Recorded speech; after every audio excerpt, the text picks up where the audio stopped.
จิตอธิษฐานการงานทำงานอย่างไรให้กลายเป็นการฝึกสติปฐมธรรมพุทธวจนะคำสอนจากพระโอษฐ์พระพุทธเจ้าในท้ายคลิปครับคุณจะได้เข้าใจว่าเราสามารถฝึกสติได้แม้ในเวลาทำงานและเราจะเปลี่ยนกิจวัตรประจำวันให้กลายเป็นหนทางแห่งสติสัมปชัญญะได้อย่างไรอานนท์ฐานะที่ตั้งแห่งอนุสติมีเท่าไหร่มี5อย่างพระเจ้าค่ะดีละดีละอานนท์ถ้าอย่างนั้นเธอจงทรงจำฐานะที่ตั้งแห่งอนุสติทั้งหมดมี6ประการโดยในพระสูตรระบุไว้ว่าฐานะเดิมมี5อย่างแต่พระพุทธเจ้าได้ทรงเพิ่มฐานะที่6เข้าไป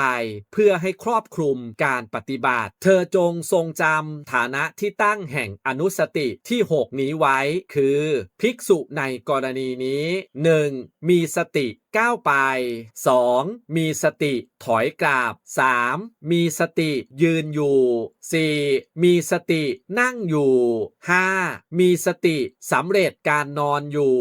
6. มีสติอธิษฐานการงานอานนท์นี้เป็นฐานะที่ตั้งแห่งอนุสติซึ่งเมื่อบุคคลเจริญกระทำให้มากแล้วย่อมเป็นไปเพื่อสติสัมปชัญญะสรุปแบบเข้าใจง่ายครับพระพุทธเจ้าตรัสกับพระอานนท์ว่า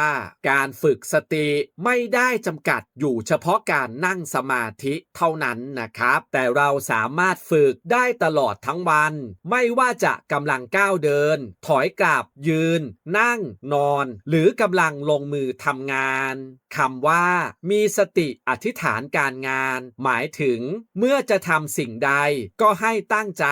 รู้ตัวว่าตอนนี้เรากำลังทำอะไรอยู่เมื่อฝึกอย่างสม่ำเสมอเราจะค่อยๆรู้ทันกายรู้ทันใจ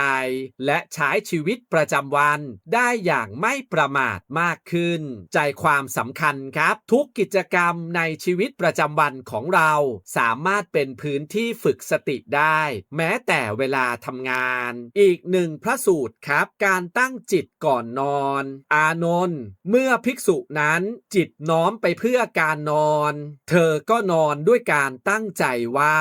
บาปอกุศลธรรมทั้งหลายกล่าวคืออภิชาและโทมนัสจักไม่ไหลไปตามเราผู้นอนอยู่ด้วยอาการอย่างนี้ดังนี้ในกรณีอย่างนี้ภิกษุนั้นชื่อว่าเป็นผู้มีความรู้สึกตัวทั่วพร้อมในกรณีแห่งการนอนนั้น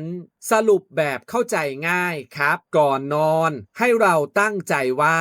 จะไม่นำความอยากความกังวลหรือเรื่องที่ทำให้จิตใจเศร้าหมองตามไปบนที่นอนครับแต่จะพักผ่อนด้วยจิตใจที่รู้ตัวและสงบเหมือนกับการวางสัมภาระลงก่อนเข้านอนเรื่องต่างๆค่อยกลับมาจัดการเมื่อถึงเวลา